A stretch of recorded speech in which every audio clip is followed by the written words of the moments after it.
Hello guys, कैसे हैं आप लोग।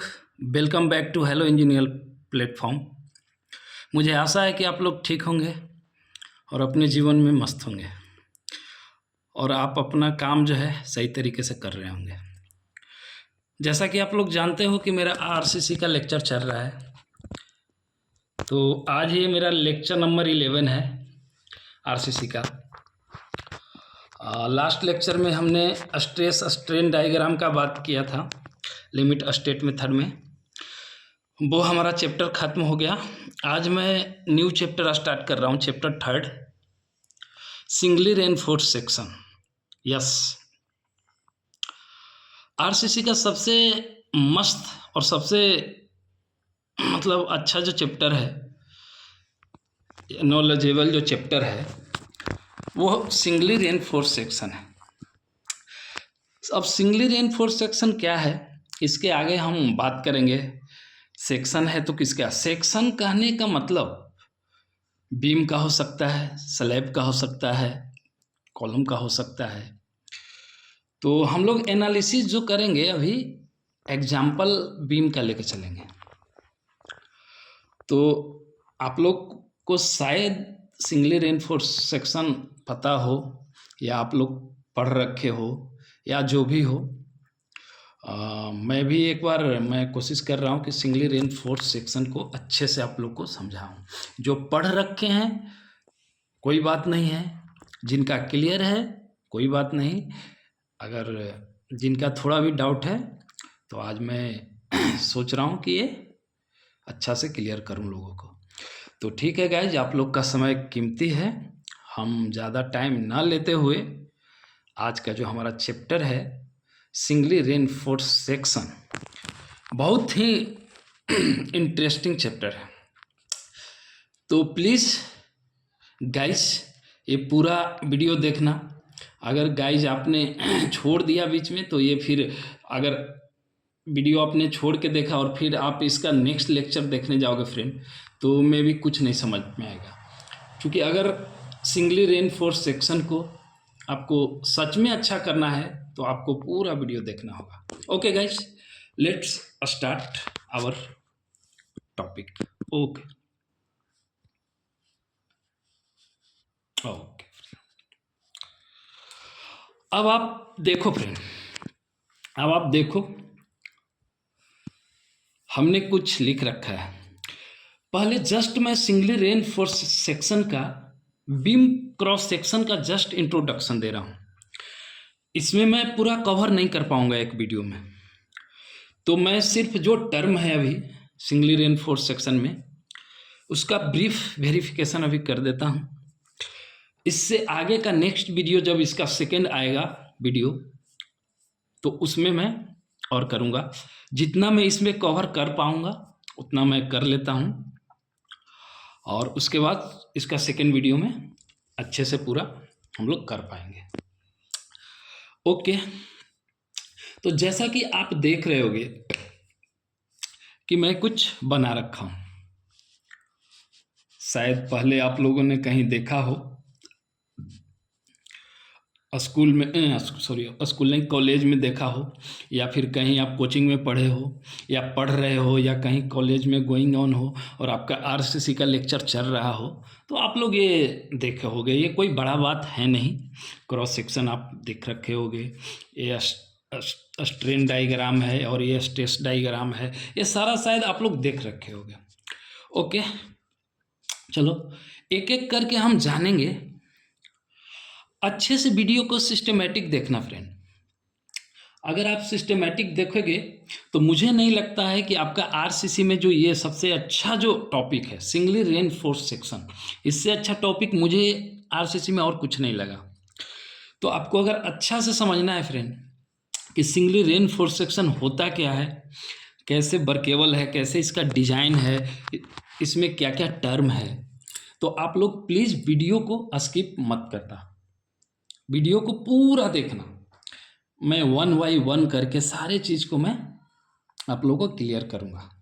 ओके, जैसा कि आप देख रहे हो कि मैं जो एक क्रॉस सेक्शन ये बना रखा हूँ, रेक्टेंगुलर क्रॉस सेक्शन, मैं यहाँ पे लिखा हूँ section of beam. Section of beam कहने का मतलब rectangular cross section of beam. ये देखिए, मैं ये सिंगली रेनफोर्स कर रहा हूँ, किसका कर रहा हूँ? रेक्टेंगुलर सेक्शन का। तो रेक्टेंगुलर सेक्शन का मैं एक सेक्शन काट लिया। जैसे कहने का मतलब है गाइज कि एक बीम जा रहा है ऐसे ऐसे लॉन्गिट्यूडनल, उसका जो सेक्शन होता है ना बीम का, वो मैंने काट रखा है। मैं अगले लेक्चर में एक फॉर्म शीट लेके आऊँगा गाइज, और बीम का वो मैं दिखाऊंगा। इस पे मैं दिखा नहीं पा रहा हूँ 3D में कि कैसा मतलब हमारा बीम का वो होता है, और सेक्शन काटने के बाद कैसा ये दिख रहा है। ओके, तो ये हमारा जो सेक्शन मैंने काटा है रेक्टेंगुलर क्रॉस सेक्शन, ये ऊपर देखिएगा, ये जो है बी, ये है डी। घबराना नहीं है गाइज, मैं बी क्या है डी क्या है सब डिस्कस करूँगा। ये है एक्स यू, ये है x U D minus x you, ये हमारा न्यूमेरिकल वैल्यू है 0.0035, ये है 0.002, ये है x1, ये है x2। ये आप शायद मैंने डिस्कस किया था लास्ट क्लास में, मॉडुलस ऑफ इलास्टिसिटी और stress of yield stress of steel 0.87 FY/ES modulus of elasticity. मैं 1/1 करके आगे मैं सब डिस्कस करूँगा।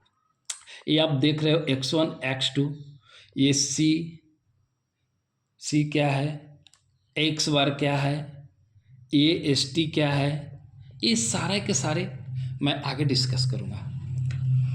अब ये हो गया कि मैं कुछ डेटा जो लिख रखा हूँ, और AST क्या है सब मैं डिस्कस करूँगा। अब आप लोग ऐसा सोच रहे होंगे या माइंड में कन्फ्यूजन हो रहा होगा कि ये डेटा डायरेक्टली कहाँ से आ गया, ये डेटा डायरेक्टली कहाँ से आ गया। तो मैं इससे पहले का लेक्चर में मैं डिस्कस किया था stress strain diagram. This is called strain diagram, this is called stress diagram. तो उसमें हमने डिस्कस किया था, अगर स्ट्रेन डायग्राम याद हो, नहीं तो मेरा लेक्चर नंबर शायद 9 या 10 है, ध्यान में नहीं आ रहा है, आप जाके देखना। स्ट्रेन डायग्राम शायद 10 ही है। उसमें मैंने स्ट्रेन डायग्राम में 0.00 स्ट्रेन पे जो हमारा वो जो कर्व पैराबोलिक था, उसके बाद स्ट्रेट हो गया था, मैं अच्छे से मतलब वो दिखाया था। या फिर मैं अभी एक सेकेंड फ्रेंड मैं दिखाता हूँ वो स्ट्रेन डायग्राम, शायद मेरे पास है ही। हाँ यस, ये जो मैं डायरेक्टली जो अभी वैल्यू जो वहाँ लिखा हुआ है 0.002 और ये 0.0035, जो ये वैल्यू मैं वहाँ पे लिखा हूँ। तो ये वैल्यू क्या है, कहने का मतलब है कि इन कॉन्क्रीट 0.002 वैल्यू पर हमारा जो कर्व जो बनता है ना, कर्व ये पैराबोलिक होता है। ये देखिए पैराबोलिक, ये आप देख पा रहे हो, पैराबोलिक। उसके बाद 0.002 से लेके 0.0035 ये एक मतलब वैल्यू फिक्स है फ्रेंड, ये निकाला हुआ वैल्यू है। वो करके मतलब इसको क्या बोलते हैं, एनालिसिस करके निकाला हुआ वैल्यू। तो आप ये अब समझ गए होंगे कि ये वैल्यू और ये वैल्यू वहाँ पे मैं लिखा हूँ, और 0.02 से 0.035 के बीच में स्ट्रेट हो जाते हैं। ये देखिए स्ट्रेट। तो अब ये वैल्यू के बारे में कन्फ्यूजन नहीं होगा। ओके आगे चलिए दिखाता हूँ मैं। हाँ तो अब मुझे लगता है कि ये वैल्यू जो मैं डायरेक्टली लिख रखा है, ये वैल्यू आपका क्लियर हो गया होगा कि वैल्यू डायरेक्टली वहाँ पे है स्ट्रेन डायग्राम में, और ये भी वैल्यू है। तो ये दो वैल्यू का तो आप लोग को क्लियर कर दिया मैं। अब ये भी वैल्यू मैं वहाँ पे निकाल रखा हूँ 0.45 जो लाया था। एक सेकेंड फिर से मैं वो चलूँगा उस डायग्राम पे। यस, वो जो वैल्यू मैं ये वाला जो लाया था वैल्यू निकाल के,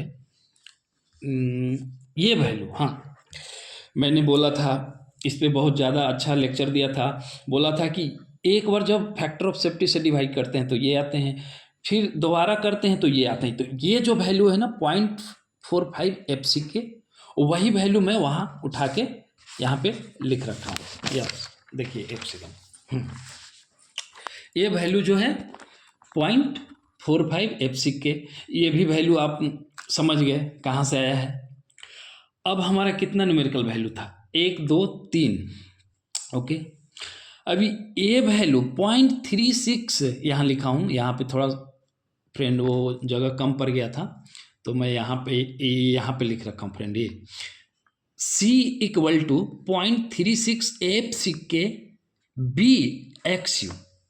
आगे डिस्कस करता हूँ, घबराना नहीं है, क्या है XU, क्या है B, क्या है FCK, नया नया टर्म आ रहा है, क्या है X बार, क्या है X1, क्या है ST।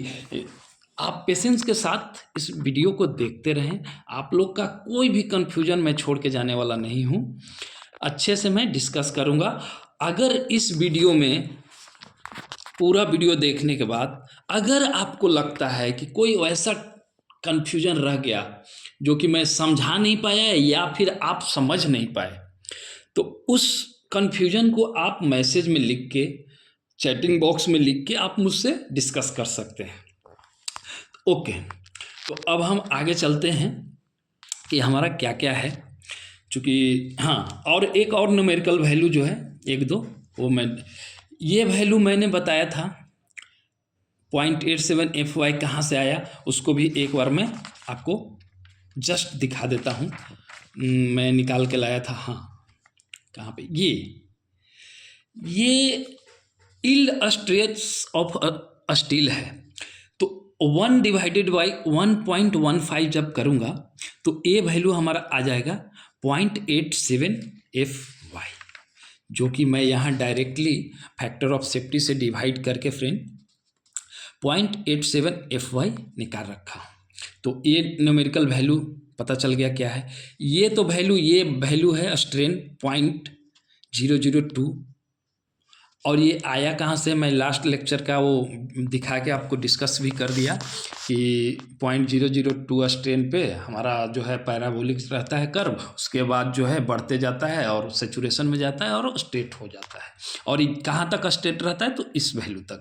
तो हमारा अब लगता है फ्रेंड कि ये वैल्यू आप लोग को अब कन्फ्यूजन कुछ दूर होने लगा होगा। ये भी वैल्यू मैं डिस्कस कर दिया, ओके। अब हमारा 2 वैल्यू बच जाते हैं फ्रेंड डिस्कस करने के लिए। ये वैल्यू तो आप ऑलरेडी 0.87 FY तो पता है, यील्ड स्ट्रेस ऑफ स्टील है ये, तो ये वैल्यू तो आपको पता है। अब सिर्फ 0.36 ये वैल्यू फ्रेंड इस लेक्चर में मैं इसको दिखा नहीं सकता आप लोग को, इस वैल्यू को हमको निकालना पड़ेगा। यहाँ से इसका आगे वाला लेक्चर में मैं लेके आऊँगा कि ये वैल्यू कहाँ से आया। तो इस लेक्चर के लिए आप इस वैल्यू को सिर्फ भूल जाइए 0.36, इसको याद रखना है। ये C इक्वल टू ये कहाँ से आ रहा है, ये T इक्वल टू ये कहाँ से आ रहा है, सब मैं अगले लेक्चर में अच्छे से निकाल के डिराइव करके आप लोग का क्लियर करूँगा फ्रेंड, ओके। अब मुझे लगता है, और हाँ थोड़ा सा इस पे ध्यान रखना है, ये क्या है, एक क्रॉस सेक्शन ऑफ बीम याद कर लेना है कि बीम का क्रॉस सेक्शन है। इसमें बहुत कंफ्यूज होते हैं, कौन सा स्ट्रेन डायग्राम है, कौन सा स्ट्रेट डायग्राम है, इसमें बच्चा लोग बहुत कंफ्यूज होते हैं। तो इसको एक बार देखिए, ये हमारा स्ट्रेन डायग्राम है, ये हमारा स्ट्रेस डायग्राम है, तो इस दोनों में कंफ्यूजन नहीं होना चाहिए। अगर कोई कंफ्यूजन है फ्रेंड या होता भी है तो आप हमसे चैट बॉक्स में वो करके पूछ सकते हैं। तो फ्रेंड चलिए, आज मैं सिर्फ ब्रीफ इंट्रोडक्शन दिया इसका, और आगे चलते हैं। मैं क्या, हाँ ये याद रखना है। चलिए आगे चलते हैं। अब जैसा कि हमने बोला कि आप लोग को बहुत कंफ्यूजन हो रहा होगा कि इतना सारा टर्म क्या है, और ये क्या है, ये क्या है, और ये क्या है, एनए क्या है, ये जो मैं खींच के ले गया हूँ एनए क्या है, हो रहा होगा शायद। कितना लोग को हो रहा होगा, कितना लोग शायद पढ़ रखे होंगे तो सब पता होगा, तो ओके कोई बात नहीं है। जो नहीं जानते हैं, जो फ्रेशर हैं, मैं उनके लिए इतना अच्छे से ब्रीफ समझा रहा हूँ। जो जानते हैं तो कोई दिक्कत नहीं है, एक बार देख लो, काम ही आएगा। कहते हैं कि प्रैक्टिस प्रैक्टिस नहीं, सॉरी बोल नहीं पा रहा हूँ, मैन परफेक्ट, मतलब प्रैक्टिस जो है मैन को परफेक्ट बनाता है। तो हो सकता है अगर पढ़ा हुआ हो तो एक बार पढ़ लो, प्रैक्टिस हो जाएगा, फिर से याद आ जाएगा, रिकॉल हो जाएगा, कोई खराब बात तो है नहीं पढ़ लेना। तो ठीक है, अब मैं वन बाई वन करके सारे टर्म को मैं समझा देता हूँ। आ जाइए। अब सबसे पहला जो टर्म है, मैं ये जो दिखाया था क्रॉस सेक्शन ऑफ बीम में, स्मॉल बी क्या है? Breath of beam. ब्रेथ मतलब चौड़ाई, बीम का चौड़ाई। ओके। कितना लोग को लग रहा होगा कि ब्रेथ और डेप्थ बोल रहा है, समझा रहा है, टाइम पास कर रहा है। नहीं, मैं सबके लिए ये नहीं कर रहा हूँ। कितना लोग को पता होगा कि ये बीम का ब्रेथ है, बीम का डेप्थ है। मैं उस बंदा के लिए कर रहा हूँ जो बंदा अभी कहीं कॉलेज में एडमिशन लिया हो, और हो सकता है आरसीसी स्टार्ट हुआ हो, क्योंकि मैं यहाँ पे सबको साथ लेके चलूँगा। ये तो ऐसा तो है नहीं कि ये जो बच्चा जानता हो उसके लिए सिर्फ क्लास है। ये मैं सबके लिए बना रहा हूँ। जो बच्चा अभी फ्रेशर है उसके लिए, जो बच्चा कहीं जॉब कर रहा है उसके लिए, जो बच्चा कहीं इंटरव्यू में जाने वाला है उसके लिए। तो प्लीज़ बी पेशेंस रखिए और इसको अच्छे से एक बार रिवीजन कर लीजिए। अगर जो जानते हैं वो रिवीजन कीजिए, जो नहीं जानते हैं वो अच्छे से समझिए कि मैं क्या बोल रहा हूँ। ओके, तो हमने ये बी डिस्कस कर दिया, ब्रेथ ऑफ बीम। ये डी क्या है? और एक बात और यहाँ मैं बोलता चलूँ, पूरा सिंगली रेनफोर्स सेक्शन में गेम जो होगा डिजाइन में, बी और डी पे ही गेम होगा। तो प्लीज़ बी और डी को हल्के में ना लें। जो भी है, ये बी क्या है और डी क्या है, इस पे ही पूरा खेला है सिंगली रेनफोर्स का। ओके, डी क्या है? Effective depth of friend. Yes friend, effective depth. थोड़ा मैं ये गलती हो गया फ्रेंड, आप लोग वीडियो देखते, थोड़ा एक सेकेंड टाइम दीजिए। मुझसे बाई मिस्टेक थोड़ा ज़्यादा खींचा गया है, वो वहाँ तक नहीं होना है जहाँ तक चला गया है। मैं इसीलिए बोला कि याद रखना है इफेक्टिव डेप्थ ऑफ, ये जो हमारा है, थोड़ा सा फ्रेंड, थोड़ा सा टाइम, ये जो हमने यहाँ तक जो कर रखा है ना, यहाँ तक, ये यहाँ तक नहीं है फ्रेंड, सॉरी फॉर डैट। ये इफेक्टिव डेप्थ जो हम लोग कंसिडर करते हैं फ्रेंड, इसको भूल जाइए आप लोग, सॉरी, मुझसे थोड़ा सा मिस्टेक से नीचे चला गया। Effective depth of friend, depth of beam, अब सही हो गया, नो डाउट। ऐसे ऐसे कुछ गलतियां होते रहेंगी, तो इसके लिए वो सोचना नहीं। अगर बाई मिस्टेक मैं कहीं कोई गलती कर दूं और आप जान रहे हो तो प्लीज़ कमेंट बॉक्स में मुझे बताना कि ये जो है आपने यहाँ तक होना चाहिए था, या गलत लिखा है या सही लिखा है। जो भी हो, फ्री हैंड से मैं लिख रहा हूँ, थोड़ा माइंड इधर उधर चला जाता है तो हो जाता है। तो ये देखिए मैं क्या बोल रहा हूँ, effective depth of beam, note depth. मैं बीम का क्रॉस सेक्शन का टोटल डेप्थ का बात नहीं कर रहा है फ्रेंड। यस, अब आपका सिंगली रेनफोर्स्ड सेक्शन का वो अब एनालिसिस मैं स्टार्ट कर दिया।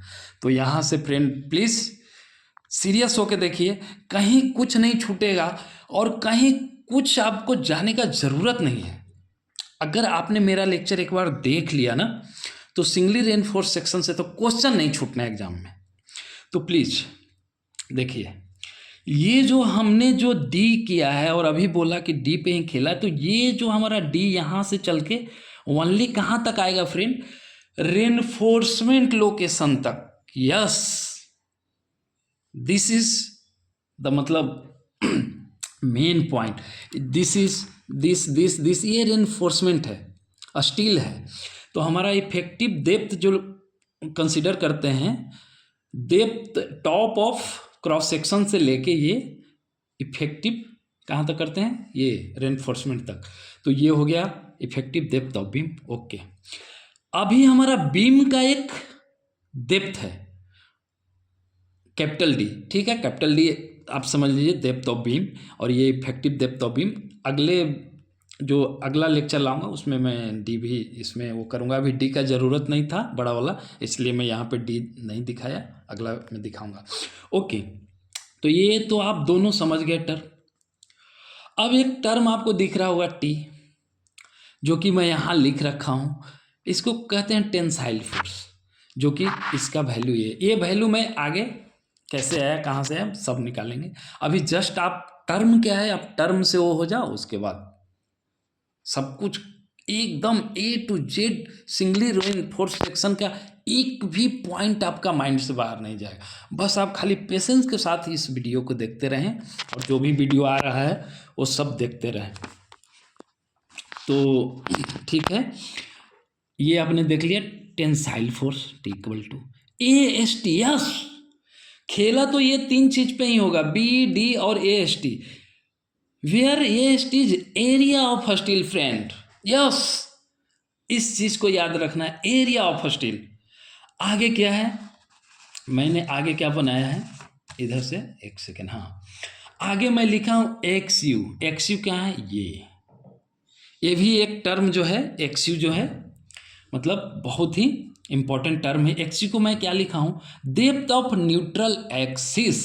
न्यूट्रल एक्सिस बोले तो फ्रेंड ये this line is neutral axis, और ये डिस्टेंस जो है depth of neutral axis. Okay, तो अब आपको मैं ये भी एक्स यू क्लियर, आप सिर्फ पेशेंस के साथ इस वीडियो को देखो फ्रेंड, थोड़ा पेशेंस रख के। सिंगली रेनफोर्स सेक्शन बहुत मज़ेदार चैप्टर है, और ये मेरा तो बहुत मज़ेदार है, और मुझे तो बहुत मन लगता है पढ़ने में, मुझे बहुत मज़ा आता है। शायद आप लोग भी अच्छे से पढ़ोगे तो शायद आप लोग को भी इसमें इंटरेस्ट आ जाएगा।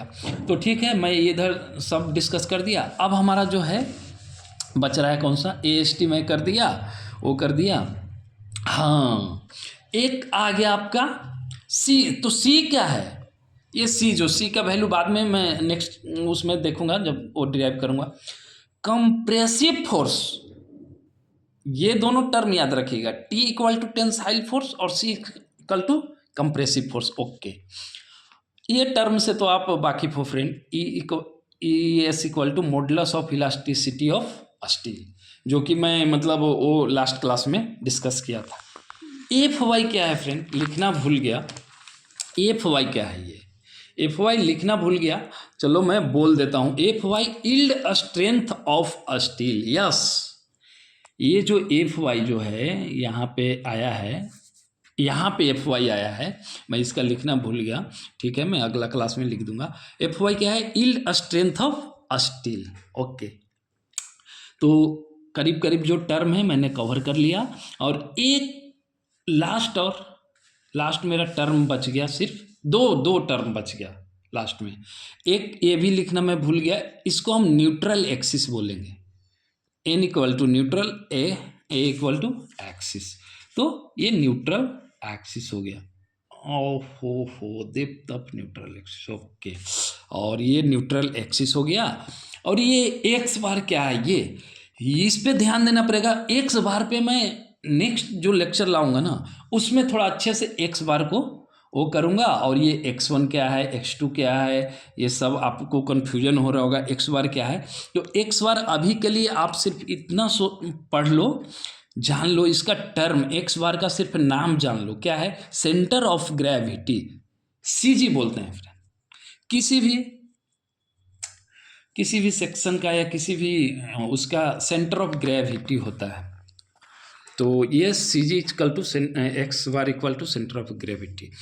ओके फ्रेंड, आज के लिए बस इतना ही। All about for today. हम फिर नेक्स्ट वीडियो में मिलते हैं फ्रेंड, क्योंकि हमारा ये जो चैप्टर है बहुत मज़ेदार है फ्रेंड। इस चैप्टर को ना आप आराम से 1 बाय 1 करके देखते जाना। मैं आपको वो भरोसा दिलाता हूँ कि आप लोग को सिंगली रेनफोर्स सेक्शन कहीं कन्फ्यूजन नहीं छोड़ूंगा।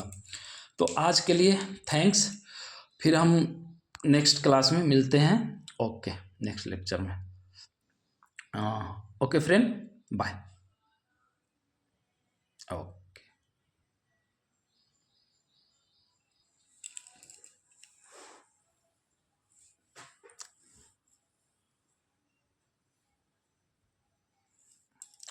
हाँ, ओके, मैं वीडियो करना भूल गया। ओके।